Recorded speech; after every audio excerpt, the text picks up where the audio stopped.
হলো মিলাদ কিয়াম নিয়ে ঝগড়া করা কি জায়েজ? মিলাদ কিয়াম এটা নিয়ে ঝগড়া করা জায়েজ আছে কিনা? কোনো কিছু নিয়েই ইসলামে ঝগড়া করা জায়েজ নাই। কথা কি বুঝতে পারছেন?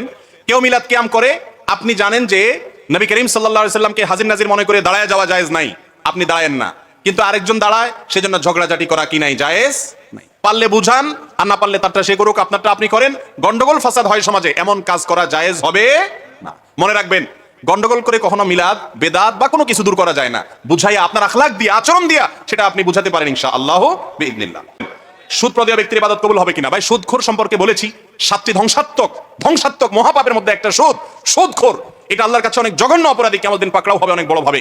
কিন্তু তাই বলে সুদখোরের নামাজ কবুল হবে না এমন কোনো কথা হাদিসে বলা হয় নাই। ওটা আরেক জিনিস, তার নামাজটা সে পড়বে, নামাজ পড়লে নামাজ হবে, কিন্তু সুদের কারণে সে গুনাহগার হবে, সেজন্য আল্লাহর কাছে পাপিষ্ট হবে। এখন কথা হলো যে এদিকে নামাজও পড়তেছে, এদিকে সুদও পড়তেছে, তাহলে তার কি হবে?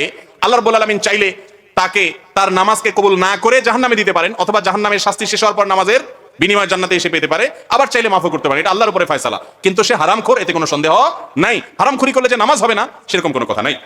আমার বিয়ের বয়স 11 বছর হয়েছে, কিন্তু আমার কোনো বাচ্চা হয় নাই।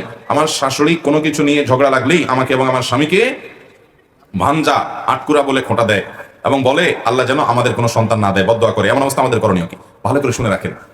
অনেক এলাকাতে এটা আছে যে কারো ছেলে মেয়ে না হলে তাকে আটকুরা, ভাঞ্জা, এটা সেটা, আরো কি জানি বলে,